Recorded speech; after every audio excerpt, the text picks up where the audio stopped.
के सामने गए।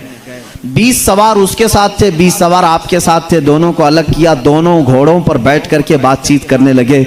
इमाम आली मकाम इमाम हुसैन ने उससे कहा, ऐ अम्र बिन साद, क्या तू मुझे नहीं पहचानता? तू भी कुरैश खानदान से, मैं भी कुरैश खानदान से हूँ, मैं फातिमा जहरा का बेटा हूँ, हैदर कर्रार का नूर नजर हूँ, क्या तुम मुझे नहीं जानते? मैं लड़ने की गरज से नहीं आया हूँ, तुम क्यों इस तरह से आए हो?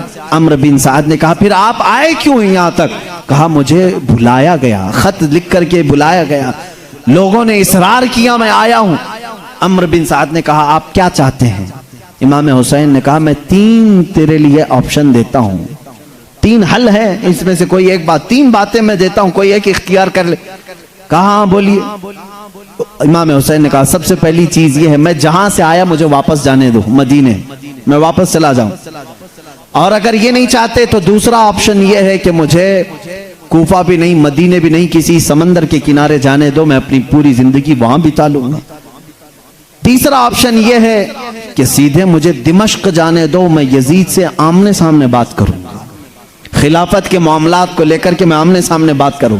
कल मैं एक रिवायत पढ़ा, अमीर मुआविया रज़ियल्लाहु ताला अन्हु का जब इंतकाल हो रहा था, बिस्तर पर थे, उस वक्त उन्होंने यजीद को बुला करके ये वसीयत की थी, वसीयत की थी, यजीद से, अपने बेटे से कहा था कि खिलाफत का हक तो अहले बैत का है, तू इमाम हुसैन से पूछे बगैर कोई काम ना करना। यह हजरत अमीर मुआविया ने वसीयत की थी अपने बेटे को।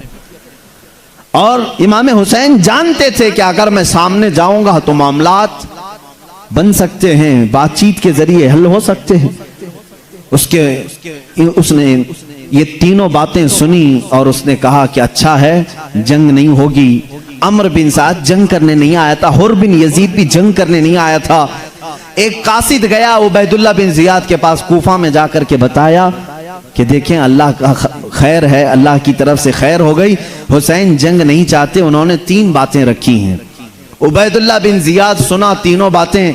वहां एक जालिम खबीस था जिसको शिम्र जिल जोशन कहते हैं, शिम्र, वो बैठा था। उसने कहा उबैदुल्लाह बिन जियाद से, गवर्नर कूफा, अगर आप ये बातें मान लें तो आपको कमजोर कहा जाएगा, उनको ताकतवर कहा जाएगा। वो आपकी जमीन में आए हैं, बच के कैसे जाएंगे?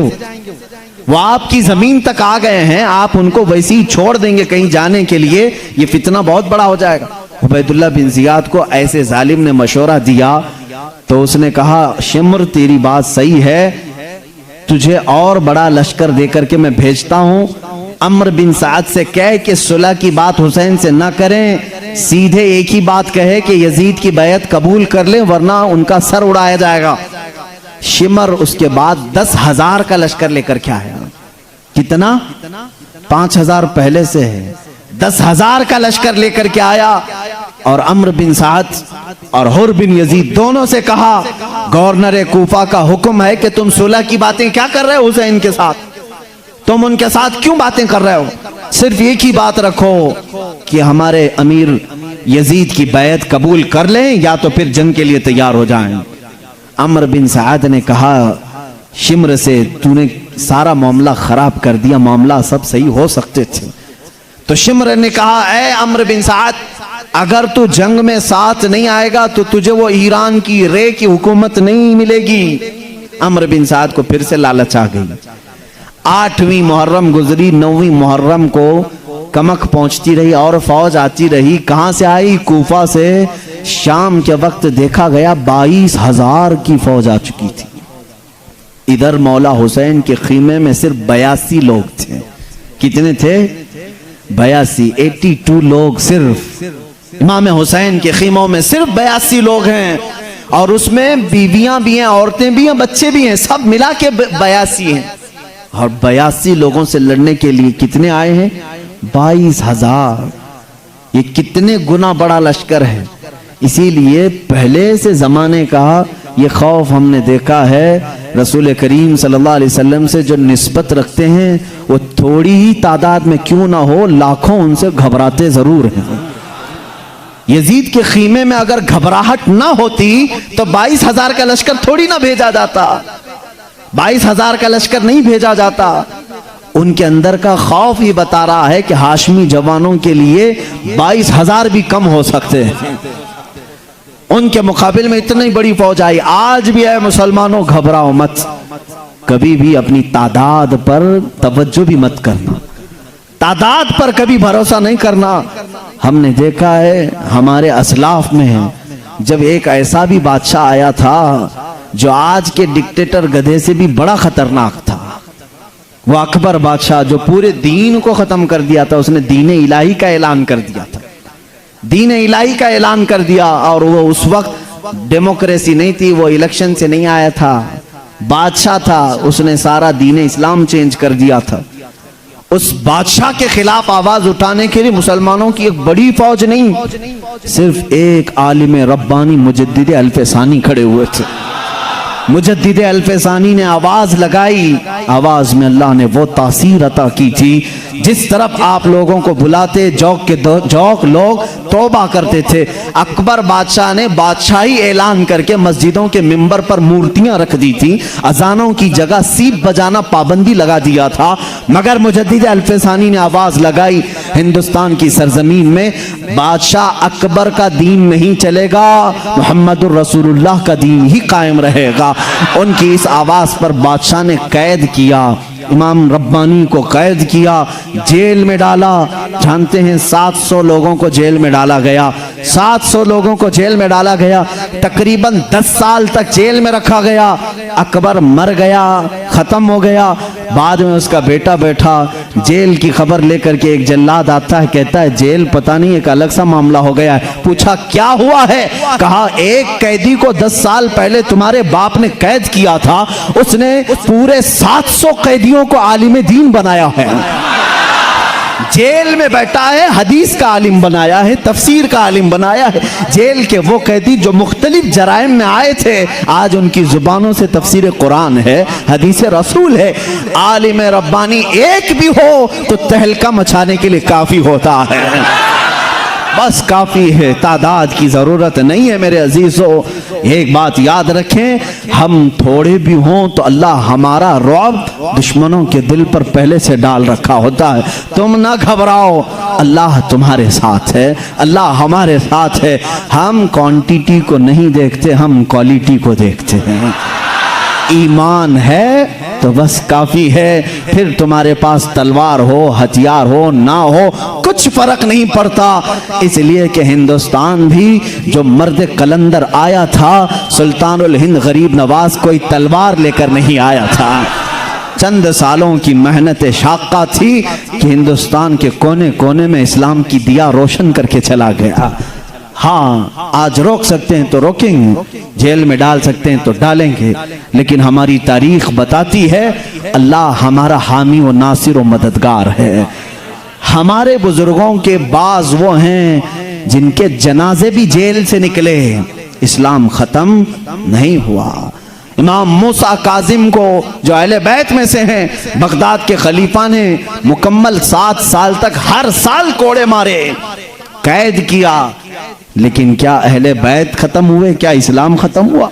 इमाम आजम अबू हनीफा को कैद में रखा गया, जेल में रखा गया, लेकिन न फिक़े हनफी खत्म हुई, न इस्लाम खत्म हुआ। आज इमाम अली मकाम के मुकाबले में 22,000 का लश्कर आया। ये टिड्डी दिल हैं, टिड्डी दिल हैं। टिड्डी दिल किसको कहते हैं? जो झुंड के झुंड आते हैं लेकिन उनके अंदर दिल नहीं होता, यानी जो पुख्ता यकीन होता है वो नहीं होता। अभी करबला के मनाजिर में सुनाऊंगा, आपको पता चलेगा। वो आए तो थे, वो सब डमी पीस थे। वो यजीद के जितने लश्करी थे वो डमी पीस होते हैं ना, जबरदस्ती ताज पहना करके, जबरदस्ती सूट पहना करके कुछ लोगों को लाया जाता है जिनको पढ़ना भी नहीं आता, वो डमी पीस होते हैं। ऐसे बाज पीछे बैठ करके हुकूमत तक करते हैं डमी पीस को लेकर के, उनसे ना घबराना। हुसैन आजम के एक छोटे शहजादे ने, अली अकबर ने तन्हा यजीदियों के 22 लोगों को कत्ल किया है। कोई है जो उनके मुकाबिल में आए? मैं भी सुनाता हूं इमाम कासिम ने कैसे किया है। अजीजा ने गिराम, ये 9वीं मुहर्रम थी, 22,000 का लश्कर आया। रात के वक्त इमाम अली मकाम ने फिर अपने घर वालों को, अपने साथियों को बुला करके कहा, आज आशूरा की रात शुरू हो गई, 10वीं रात है, तुम में से जो जाना चाहे वापस चला जाए। मेरा और इनका मामला है, मेरी वजह से तुम्हारी जानें खतरे में ना आए। इमाम आली मकाम के साथ जो थे वो कूफा वाले नहीं थे, कूफा वाले नहीं थे। इमाम आली मकाम के साथ जो बचे थे वो पूरे प्यूरिटी वाले थे। जितने छटने थे छट चुके थे, जो मुखलिस थे वही बाकी थे। उनमें से एक आपके जानिसार साथी खड़े होते हैं और कहते हैं, मौला हुसैन आप यहां से वापस जाने की बात करते हैं, आपके बाद जीने का कोई मजा भी हम नहीं देखते, आपके बाद कोई जिंदगी का नाम ही नहीं है हमारे पास। आपके शहजादों ने कहा इमाम आली मकाम से, सैयदी आखाई मौलाई आप हमें यहाँ से वापस ना भेजें, हम तो बदरो ओहदो खंदक को सुने हुए लोग हैं, रसूल करीम सल्लल्लाहु अलैहि वसल्लम के जानिसार सहाबा के हम जानशीन हैं, हम उस वक्त तक आपके साथ रहेंगे जब तक हमारे जिस्म में खून का आखिरी कतरा भी बाकी होगा। इमाम हुसैन ने सबकी बातों को सुना। यह आशूरा की रात थी, तस्बीह व तहलील भी किया, दुआओं में भी गुजारा रात। सुबह जब हुई तो सुबह का वक्त था। जानते हैं 7वीं मुहर्रम को ही यजीद का ये जो 10,000 का लश्कर आया था शिम्र जिलजोशिन लेकर, आते साथ सबसे पहला काम इसने क्या किया था, दरियाए फुरात के ऊपर पहरा लगा दिया। 500 फौजियों को लगा कर रखा था, 500 फौजियों को पहरा लगा करके सबसे पहला काम करो हुसैन पर पानी बंद करो। यही चाल आज भी चली जाती है। इकोनॉमिक वार इसको कहते हैं, सोशल वार, यानी उसको पहले खाने पीने जरूरियात से ऐसा मजबूर कर दो कि ताकत खत्म हो जाए, फिर उसके साथ लड़ाई करें। ये कूफियों से ही तरीका अमेरिका ने भी सीखा है। इराक पर डायरेक्ट हमला नहीं हुआ, 10 साल पहले उस पर पाबंदी लगाया था। पाबंदी लगा करके 10 साल की कोई भी चीज इराक में जाएगी नहीं, कोई एक्सपोर्ट इंपोर्ट नहीं होगा। जैसे आज ईरान पे भी पाबंदियां हैं, मालूम होंगी आपको। तो जो इनकी हाँ में हाँ नहीं मिलाता, 10 साल 15 साल पहले उस पर पाबंदी लगाते हैं। ये कोई दूसरी कंट्री इनके साथ डील नहीं करेगी। 15 साल के बाद जब वो बेचारे इकोनॉमिकल कमजोर हो जाते हैं तो ये टिड्डी दिल फौज लेकर के उनके ऊपर हमलावर होते हैं। यही काम यजीदियों ने किया था। सबसे पहले दरियाए फुरात पर 500 फौजी तैनात कर दिए 7 मुहर्रम को। 7 मुहर्रम से लेकर 10वीं मुहर्रम तक पानी का एक कतरा भी खैमे हुसैन में नहीं आया। इमाम आली मकाम की तरफ पानी बिल्कुल नहीं आया। 10वीं मुहर्रम आई, प्यास कैसी होगी आज रोजा थे पता चला होगा। जो लोग रोजा रखे होंगे या रमजान में रहते हैं उन्हें मालूम है, हम सहरी में खाते भी हैं पीते भी हैं, फिर भी शाम के वक्त हलक सूखने लग जाता है। हलक में ऐसा लगता है कि कांटे चुभ रहे हैं। वो अहले बैत का घराना जो मुसलसल 3 दिन से प्यास बर्दाश्त कर रहा है, उनके हलक में कितनी सख्तियां आ चुकी होंगी, उनका कैसा ये इम्तिहान था। इसीलिए कहा गया है, सर कटाना घर लुटाना कोई इनसे सीख जाए, जाने आलम हो फिदा ए खानदान अहले बैत। अहले बैत का खानदान यही इन्हीं से कोई सीख सकता है कि फिदाई किसे कहते हैं, जानिसारी किसे कहते हैं। अजीज़ान गिरामी, 10वीं मुहर्रम आ चुकी है। 10वीं मुहर्रम को सबसे पहले इमाम हुसैन यजीदियों को बुलाते हैं और एक खुतबा देते हैं। वो आखिरी खुतबा था इमाम हुसैन का।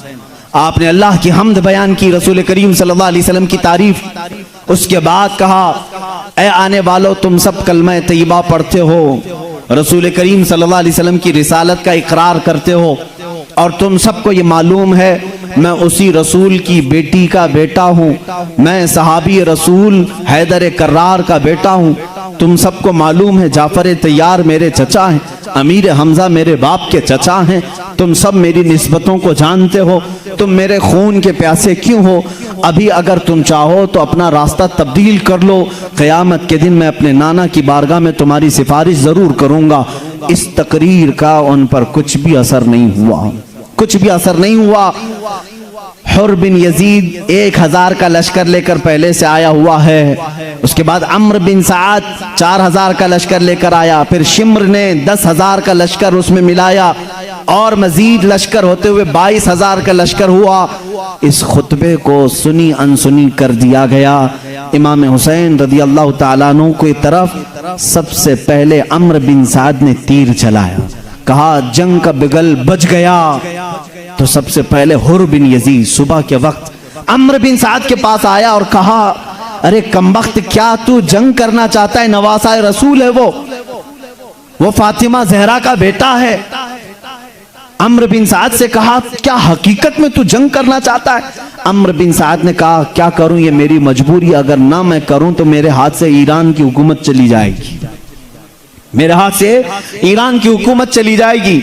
हुर बिन यजीद सबको समझाने लगा, कूफियों को, तुम सबको मालूम है हुसैन ने जो खुतबा दिया यह हमारा इस्लामी खुतबा है, हम कैसे भला एक मुसलमान को कत्ल करना हमारे यहाँ जायज नहीं, नवासे रसूल को कैसे कत्ल करें।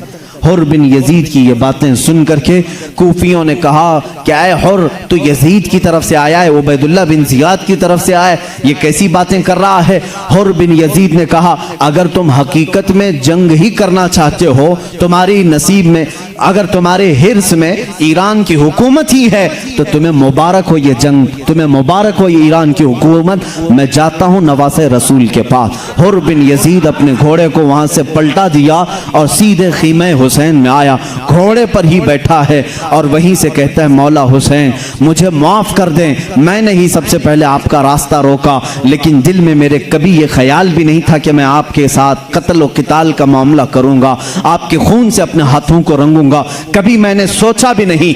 ए हुसैन आजम, आपकी कद्र और मंजिलत का मैं एतराफ करता हूं, मुझे माफ करें। इमाम हुसैन ने कहा, घोड़े से तो नीचे उतर आ तो जा। देखें अल्लाह कब किसका दिल बदलता है, कब किसे हिदायत नसीब होती है। उस हुर बिन यजीद तमीमी ने कहा, मौला हुसैन अब घोड़े से मेरे उतरने का वक्त नहीं, सबसे पहले आपके खीमे की तरफ से मुकाबले के लिए अगर कोई जाएगा तो वो मैं पहला जाऊंगा। दुश्मन के खीमे से सिपाही कैसे पैदा होता है, ये इस्लाम तुम्हें बताएगा करबला के मैदान से। आज मेरा यकीन है पूरे लोग आ जाएं मुकाबले के लिए, देखना मेरा मौला कब किसका दिल बदलता है और उसकी बर्छी सबसे पहले तुम्हारी तरफ निकलेगी। इसीलिए इकबाल ने कहा था, हरम को मिल गए पासबां सनम खाने से, हरम को मिल गए पासबां सनम खाने से। बुतों की जो पूजा करते थे बाद में देखा गया है कि वो खाने काबा के मुहाफिज भी बन गए हैं। जो लोग रसूल करीम सल्लल्लाहु अलैहि वसल्लम की किरदार कुशी करते थे वही दीन मतीन की हिफाजत करने वाले भी बन गए हैं। इराक में ऐसा हुआ था, इमाम इब्ने हजर अस्कलानी ने वाक़या लिखा है, तातारियों के ज़माने में मुसलमानों का कत्ले आम हो गया था। देखें अल्लाह कब किसका दिल बदलता है। मैं तो दुआ करता हूँ अल्लाह सबको हिदायत अता फरमा दे। जो इस्लाम की दुश्मनी में पल रहे हैं मौला उनके दिलों को बदल दे, उनके दिलों को बदल दे। रब्बे जुल जलाल बदल चाहे तो उसके लिए कोई बईद बात नहीं है। इराक में, बगदाद में जब सारे मुसलमानों को कत्ल किया जा रहा था, मुसलमानों की खोपड़ियों से मीनार तामीर किए जा रहे थे।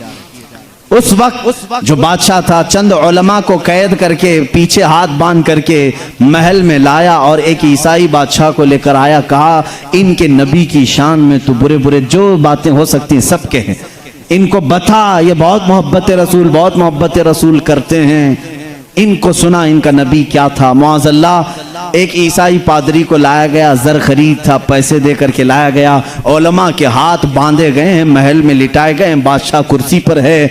लेकिन इत्तेफाक ऐसे कि वो बादशाह कुत्ता पालने का शौकीन था, उसका कुत्ता भी बड़ा पालतू था, फालतू नहीं था, पाला हुआ, और उसके गले में सोने की जंजीर बंधी रहती थी। बादशाह का है सोने की जंजीर। आज भी मर्सिडीज में बैठते हैं कुत्ते हैं, कुछ हैं तो जिसका जैसा कुत्ता है वो बादशाह का कुत्ता सोने की जंजीर में बंधा रहता था। ईसाई पादरी पूरे मजमे में खड़े होकर के बयान करना शुरू किया, मोहम्मद ऐसे थे वैसे थे, मुआज़ल्लाह रब्बिल आलमीन। कुत्ता वहां से भौंकना शुरू कर दी, कुत्ता भौंकना शुरू कर दिया मजमे में, पूरी खलबली मच गई। ईसाई बात बंद कर दिया। फिर थोड़ी देर के बाद कुत्ता खामोश हुआ, उसने दोबारा शुरू किया, कुत्ता फिर भौंकने लगा। ईसाई बादशाह से लोगों, वो ईसाई पादरी से लोगों ने कहा कि देखो तेरी शायद आवाज उसे अच्छी नहीं लग रही है या बातें, इसलिए ये भौंक रहा है। ईसाई ने कहा अरे वो कुत्ता है, मेरी बात क्या समझेगा, कुत्ता है। इसीलिए कुत्ते को भी हम गुस्ताखे रसूल नहीं कहते, जानवरों को भी हम गुस्ताखे रसूल नहीं कहते, और किसी गुस्ताखे रसूल को कुत्ता भी मत कहना, ये कुत्ते की शान के खिलाफ है, कुत्ते की शान के खिलाफ। हाँ, गिरगिट कह सकते हैं। गिरगिट गुस्ताखे रसूल है। फरमाया गिरगिट को जहां देखो एक ही मार में मारो, सवाब है, सवाब है, एक ही मार में मारो, सवाब है। गुस्ताखे रसूल को एक ही मार में मारो, गिरगिट को, गिरगिट को। कुत्ता भौंकने लगा दूसरी बार, फिर उसने तीसरी बार फिर गुस्ताखी शुरू की। मजमा वाह कर रहा होगा हुजूर की शान के खिलाफ, लेकिन वो उलमाए रब्बानीन हाथों में बंधे हुए हैं, जंजीरों से बंधे हुए हैं। अचानक कुत्ता जंजीर तोड़ करके बाहर आया, सोने की जंजीर तोड़ करके उछला, सीधे जा करके उस ईसाई पादरी के सीने पर दबोच लिया और ऐसे उसके ऊपर हमला किया कि पल भर में उसके पेट को चाक कर दिया, उसके जबड़ों को फाड़ दिया। इस कुत्ते का यह हाल देख करके सब पर हैबत तारी हो गई, सब पर हैबत तारी हो गई। कुत्ता किसी के संभाले से संभलता नहीं था। इमाम इब्न हजर अस्कलानी रहमतुल्लाह अलैह ने यह लिखा है, कुत्ता पागल नहीं था, होश वाला कुत्ता। पागल कुत्ता काटे तो समझ में आए, होश वाला कुत्ता, बादशाह का पाला हुआ कुत्ता, फाड़ कर खत्म कर दिया। मजमे में सन्नाटा तारी हो गया, बादशाह भी चुप, वजीर भी चुप, कोई कुछ नहीं किया। कुत्ता सीधा जाकर वहीं खड़ा हुआ, लेकिन इसका असर क्या हुआ जानते हैं? मजमे में मौजूद 1000 से ज्यादा लोगों ने कलमा तैयबा पढ़ना शुरू किया। हाँ, मोहम्मद अल्लाह के सच्चे रसूल हैं, जिनकी रिसालत का इकरार जानवर भी करते हैं। उनकी शान के खिलाफ जानवर सुनना पसंद नहीं करता। अजीजा ने गिरामी वखार, मैं कहता हूँ काश उस कुत्ते जैसी भी हरकत हमारे अंदर होती तो आज कोई मेरे आका की शान में उंगली नहीं उठा सकता था, जुबान नहीं खोल सकता था। बहरहाल मेरी बात यहाँ इसलिए आई कि उसी मजमे में जिन्होंने मुसलमानों का कत्ल किया, खोपड़ियों से तामीर किया, लेकिन अल्लाह ने उनके दिल बदला और वही तातारियों को ख़त्म करके इस्लामी हुकूमत को कायम करने वाले बने। मुझे उम्मीद है कि जो आज इस्लाम दुश्मनी में रट लगाए हुए हैं और अपनी ज़ुबानों से बक बक बक बक सुबह शाम करते हैं, एक दिन आएगा मौला तुम्हारी नस्ल में से ही मुहाफ़िज़ इस्लाम भी पैदा करेगा, इस्लाम की हिफाजत करने वाला पैदा करेगा। करबला के मैदान में ये हमने रियल देखा है। हुर बिन यजीद लड़ने के लिए आया था इमाम हुसैन से, जंग का दिन शुरू हो रहा है 10वीं, लेकिन कूफियों को ठोकर मारा, हुसैन आजम के खीमे में आकर पनाह ले ली।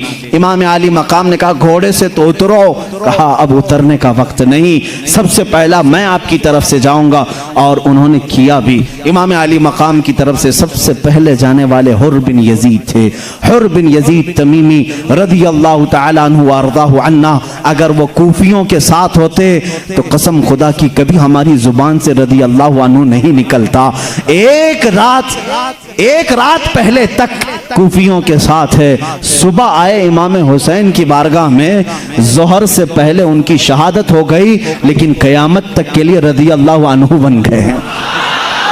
थोड़ी सी जिंदगी काफी होती है मुसलमानों, थोड़ी सी जिंदगी काफी होती है मौला की बारगाह में मकाम हासिल करने के लिए। एक रात पहले तक यजीदी है, सुबह हुसैनी हो गया, दोपहर से पहले शहीद भी हुआ। लेकिन आज हम जब भी उनका नाम लेते हैं, मैं खुद उनके मज़ार पाक की हाजिरी देता हूँ हर साल। मज़ार पाक पर हम खड़े होते हैं, यही दुआ करता हूँ, मौला चाहे जो भी हो जाए हमारे दिल ना बदल, या मुक़ल्लिबल क़ुलूबि सब्बित क़ल्बी अला दीनिक, ऐ दिलों को फेरने वाले खुदा हमारे दिलों को अपने दीन पर हमेशा कायम रख। ऐ मेरे अजीज साथियों, नौजवानों, हुर बिन यजीद की उस जज्बे जिहाद पर लाखों सलाम, उनकी जवां मर्दी पर लाखों सलाम। सबसे पहले कूफियों को ललकारते हुए आते हैं मैदान मुबारज़त में। इस मैदान जंग में कूफियों में से कुछ लोग आए मुकाबले के लिए, लेकिन वो सिपह सालार थे। सिपह सालार ने कईयों को मौत के घाट उतारा। कूफियों ने एक साथ तीरों की बौछार की। हुर बिन यजीद सबसे पहले शहीद होने वाले हैं। करबला के मैदान में शुरुआत इनसे हुई। इमाम अली मकाम के जो जानिसार साथी थे, उनका हाल में अगर आपको बताऊं, उन लोगों ने ऐसी जानिसारी पेश की, जब तक इमाम हुसैन के दोस्त और अहबाब थे, उनमें से किसी एक ने भी मौला हुसैन के किसी बच्चे को या भाई को जंग के मैदान में आने नहीं दिया।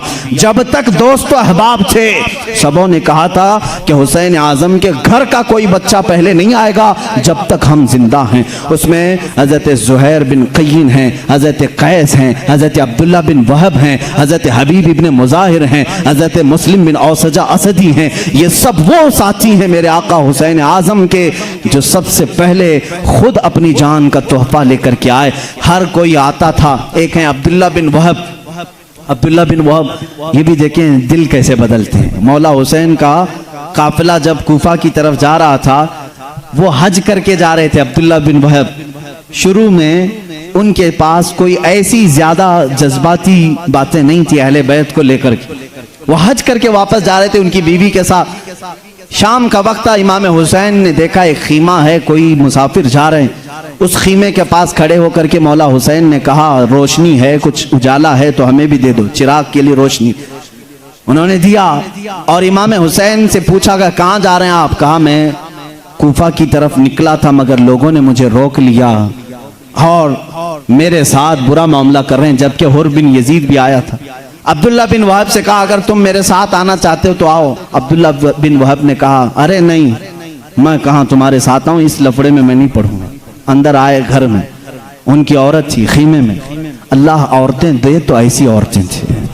अब्दुल्ला बिन वहब की औरत ने पूछा, कौन आए? कहा हुसैन फातिमा बिनते मोहम्मद सल्लल्लाहु अलैहि वसल्लम के साहबजाद। कहा वो आए?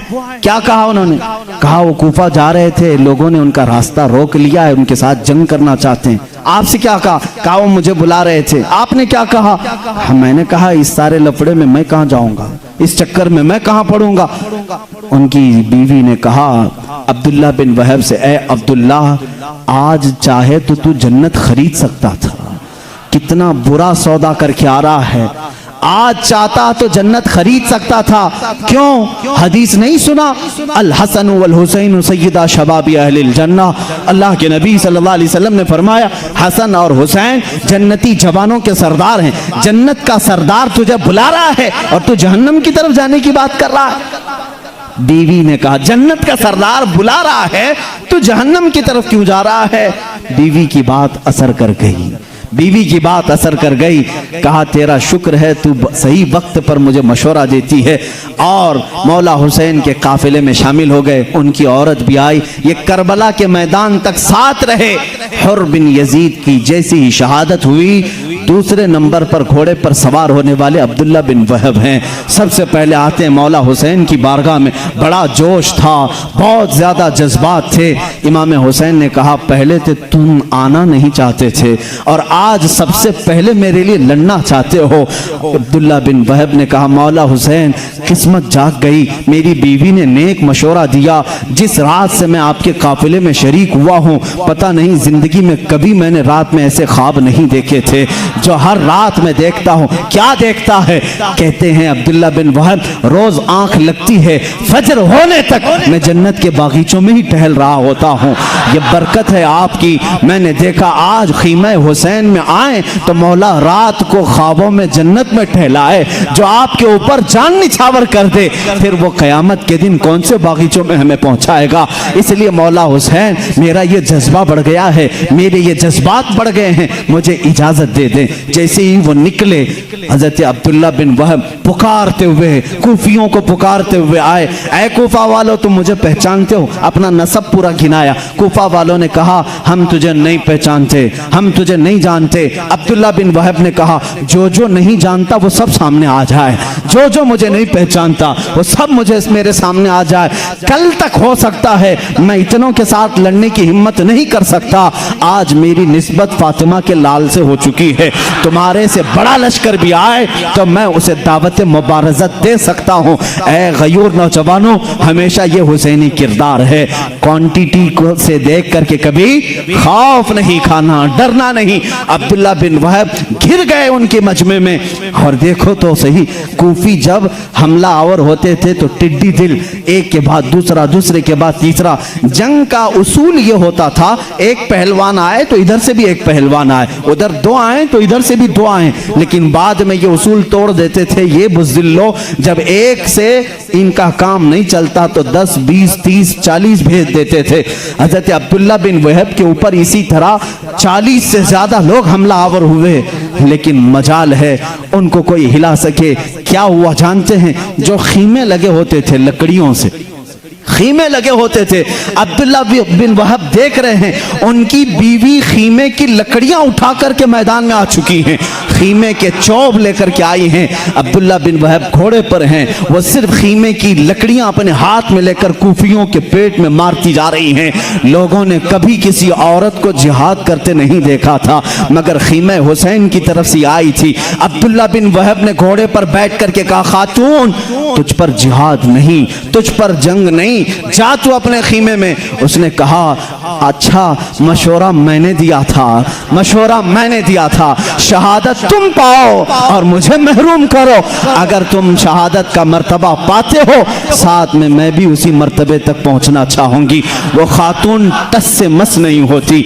अल्लाह हमारे जवानों को ऐसी बीवियां अता करे जो हुसैन आजम की रसूल करीम सल्लल्लाहु अलैहि वसल्लम की शरीयत ताहिरा के लिए तकवीयत पहुंचाएं। वो खवातीन नहीं जो बच्चों के लिए हथकड़ियां बन जाएं। अरे बेटा कहाँ जा रहा है, माहौल बड़ा खराब है, अरे लाल यहाँ बैठ, मस्जिद में मत जा, मौलवियों के सहबत में संग में मत जा, बिगड़ जाएगा, फला हो जाएगा। ये वो औरतें हैं जो जहन्नम में ले जाने का सामान करती हैं। मैं दुआ करता हूँ हमारे घरों में मौला वो खवातीन अता करे जो अब्दुल्ला बिन वहब की ज़ौजा ने किया था, अस्मा बिनते सिद्दीक ने किया था, सफिया बिनते अब्दुल मुत्तलिब ने किया था, फातिमा बिनते मोहम्मद सल्लल्लाहु अलैहि वसल्लम ने किया था। अजीज़ा ने गिरामी, यहाँ औरतों का भी बड़ा किरदार होता है। अब्दुल्ला बिन वहब की बीवी हटने को तैयार नहीं थी। अब्दुल्ला बिन वहब घोड़ा वापस घुमा करके मौला हुसैन के खीमे में आते हैं शिकायत लेकर के, यह औरत ज़ादी है और मेरी बात सुनती नहीं है, ये खीमे के चोब लेकर के आ गई है। इमाम हुसैन रज़ी अल्लाह तआला अन्हु के खुशी से आंसू निकल गए। ऐ मेरे अजीज़ों, मौला ताला जब तुम्हारी मदद करता है तो कमज़ोर मखलूक से भी मदद करता है। जिसको हम सिन्फ़े नाजुक कहते हैं उनके दिलों में भी मौला हिमायत दीन अता करता है। बाज वो लोग हैं जो बड़ी ताकत रख करके भी घर में चूड़ियां पहन के बैठते हैं, लेकिन मौला कभी औरतों को भी जवां मर्दियां अता करता है, बहादुरी अता करता है। अजीज़ा ने गिरामी, अब्दुल्ला बिन वहब इसी असना में कूफियों के दरमियान घिर गए। कूफियों ने उनके सर पर नेज़े मारे, उनकी आंखों में मारे, उनके सीने में मारे, जिसकी वजह से वो ज़ेरे ज़मीन आ गए। ये दूसरी शहादत थी।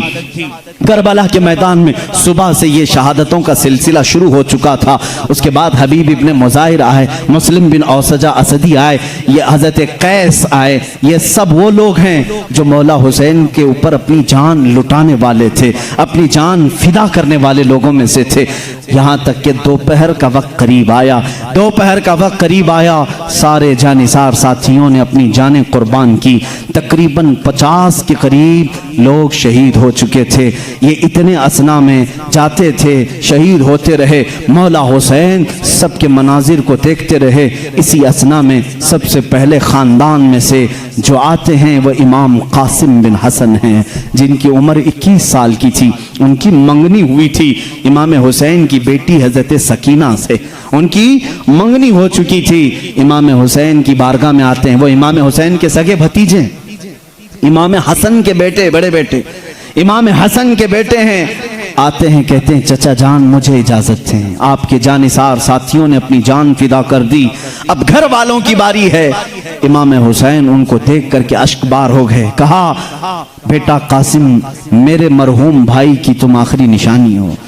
मैं तुम्हारे चेहरे में मेरे भाई को देखा करता था, मैं तुम्हारे चेहरे के अंदर अपने हसन मुज्तबा को तलाश करता था। आज अगर तुम भी चले जाओगे तो तुम्हारे साथ हसन की यादें भी चली जाएंगी। इमाम कासिम ने हाथों का बोसा लिया, कहा, इमाम आली मकाम, ये जंग का मैदान है, बस आप मुझे सब्र की तलकीन करें, बस मुझे सब्र की तलकीन करें। इमाम आली मकाम ने उन्हें वसीयतें की, नसीहतें की, घोड़े पर सवार करके भेजा।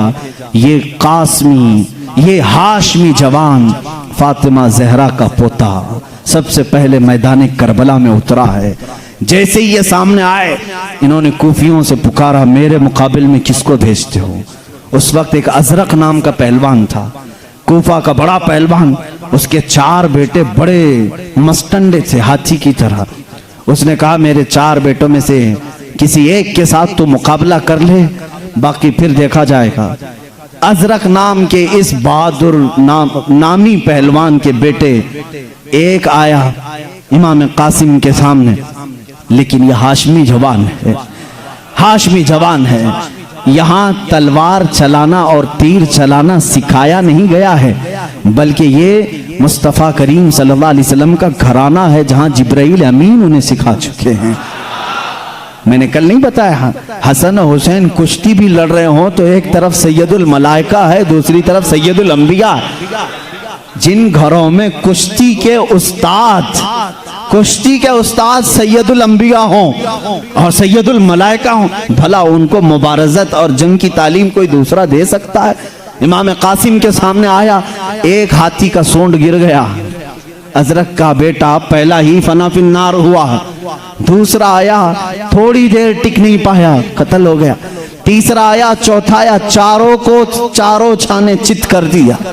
अजरक को बड़ा गुस्सा आया, इन बेटों को पता नहीं कितने दिनों से घी पिलाया होगा, क्या क्या खिलाया होगा, और भेजा भी तो फातिमा के लाडले के पास भेजा, और इसने चंद मिनटों में सबका सफाया कर दिया।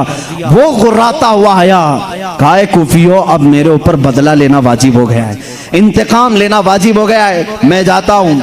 वो आया खुद, उसके बारे में मशहूर था कि वो 100 लोगों से भी लड़ सकता था, लेकिन यहाँ इमाम कासिम के साथ आया है।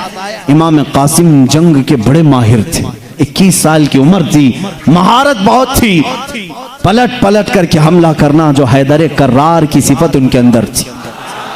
क्यों ना होती, वो उनका खून था, उनके पोते थे हैदर कर्रार के। इमाम कासिम आते साथ देखा कि ये बहुत मस्त पील है, हाथी है, गुर्राता हुआ आ रहा है, और इसके साथ मुकाबला करने वाले डरते थे, मगर इमाम कासिम की पेशानी पर जरा बराबर भी खौफ नहीं। सामने आते ही रजजिया अशार पढ़े जाते थे जंग में, वो अपने मकाम बताता था, इधर वाला अपने मकाम बताता था, होते थे जंग के दौरान अशार पढ़े जाते थे जो सामने वाले को गुस्सा भी दिलाते थे। इमाम हुसैन के ये शहजादे, इमाम हसन के शहजादे इमाम कासिम उसे पुकारने लगे, कहा मैं फातिमा बिन्ते मोहम्मद का शहजादा हूँ, हैदर कर्रार के घर का नूरे नजर हूँ, तेरी निस्बत भी तो जरा बता, तुझे किस माने जना है, भला तेरा भी नसब सलामत है या नहीं?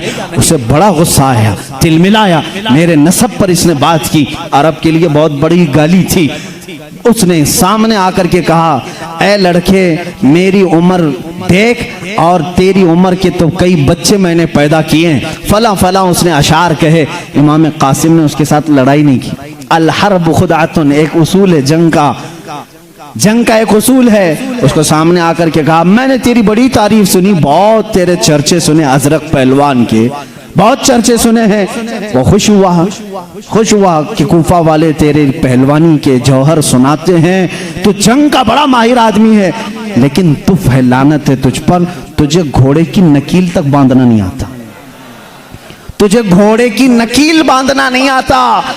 किसी पहलवान को अगर यह कह दिया जाए कि घोड़े की नाती बांधना नहीं आता, तो वो जंग का सिपाही भी नहीं कहलाता। उसको इतना बड़ा ताना दिया अजरक पहलवान को इमाम कासिम ने, वो तिलमिला गया, मेरे घोड़े की जीन और नाती का क्या हुआ? वो झुककर देखने गया, उठाया तलवार गर्दन पर मार दी। ये हल अरबु खुरातुन, कूफियों ने देखा, इमाम कासिम ने अजरक का भी सफाया कर दिया। इसके बाद अब कोई पहलवान नहीं था, सबको ये हाशमी जवान फना फिन्नार कर रहे हैं। मैं कहता हूं कूफी अगर एक एक आते थे तो सिर्फ तन्हा इमाम कासिम 22,000 के लिए काफी थे, 22,000 के लिए काफी थे। लेकिन वो टिड्डी दिल मॉब लिंचिंग करने वालों के बाप दादा थे, जो आज करते हैं वही किया उन्होंने। 100-200 लोगों का एक झुंड भेजा और तीरों से नेज़ों से हमला करना शुरू किया। इमाम कासिम पर चारों तरफ से उन्होंने घेर लिया, नेज़े मारे, तलवारें चलाई, हर जगह हवा में तलवारों के चमकने की और